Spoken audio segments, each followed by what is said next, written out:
All right, here we go. Everything you need to know about 1984, Part 2, Chapter 3. This chapter picks up as Winston and Julia are about to leave the wooded area where they had met up. She tells him they can only come here like once again in a couple of months and then it's not going to be safe anymore. He's kind of letting her lead in this relationship so far because she's more experienced, obviously, in this kind of activity and planning. She says, always go a different way when you come and a different way when you leave. Wait for me to leave before you go. All kinds of planning, right? She plans another outside meetup in 4 days to maybe talk and make plans to meet up again, and then leaves as she has to work for 2 hours for the Junior Anti-Sex League. A little ironic. We're told that they never go back to the clearing in the woods and that they only get together once more in the entire month of May, and that's in the belfry of a bombed-out church. Other than that, they only meet up a few times on the streets, and they can only talk for 30 or so minutes at the most. And the way they talk, Julia calls it talking in installments, where they kind of walk near each other, and they quietly exchange, sentences back and forth, but they have to stop whenever there's a party member or other threat nearby. Once on a side street, when they're doing this, a bomb explodes near them, knocks them flat on their faces, and thinking that Julie is dead from the bomb blast, right, Winston hugs her and kisses her to find out that she's alive. Sometimes they need to just pass each other by on the street because there's a patrol in the area and they don't want to be seen together. It's explained that they are also very busy with their jobs and extra duties. Any free time they do have doesn't always overlap, which makes it hard for them to connect. Julia always goes to lectures, demonstrations, she passes out propaganda, she's way into activities for the party. She thinks it's camouflage. It's part of her philosophy that if you keep the small rules, you get to break the big ones. She even gets him to do some extra volunteering to piece together parts of a bomb to make it look like he's way into the party as well. We get to know some of what they talk about in the church tower, which is hot and smells mostly of pigeon poop. We find out more about Julia. She's 26. She lives in a dorm with 30 other women who she hates. She likes her job in the fiction department where machines are actually writing the novels. People don't write them. She doesn't know anything really that happened before the revolution. She even worked for a little while in this department that put out pornography for the proles, right? Julia had her first affair when she was 16 with a 60-year-old party member who was caught, and he committed suicide before he confessed anything.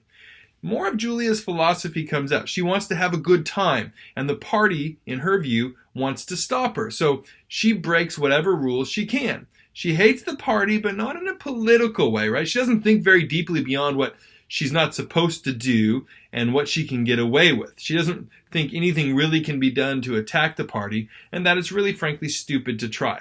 They know they can't get married, but Julia asks Winston about his wife, Catherine. He describes her as kind of following the party hook, line, and sinker, and not being able to think against it, that even her sexual relations were a duty to the party. And Julia is actually aware of this saying. It's what they're taught from a young age.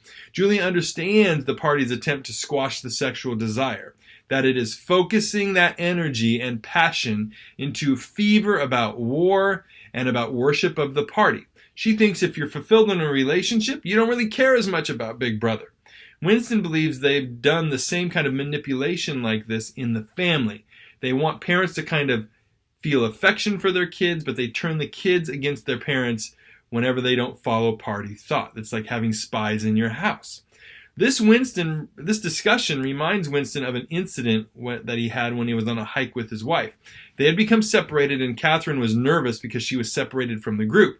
He had pointed out some flowers down the side of a cliff, and Julia correctly guesses that when she looked over at the flowers, Winston was tempted to push her over the edge.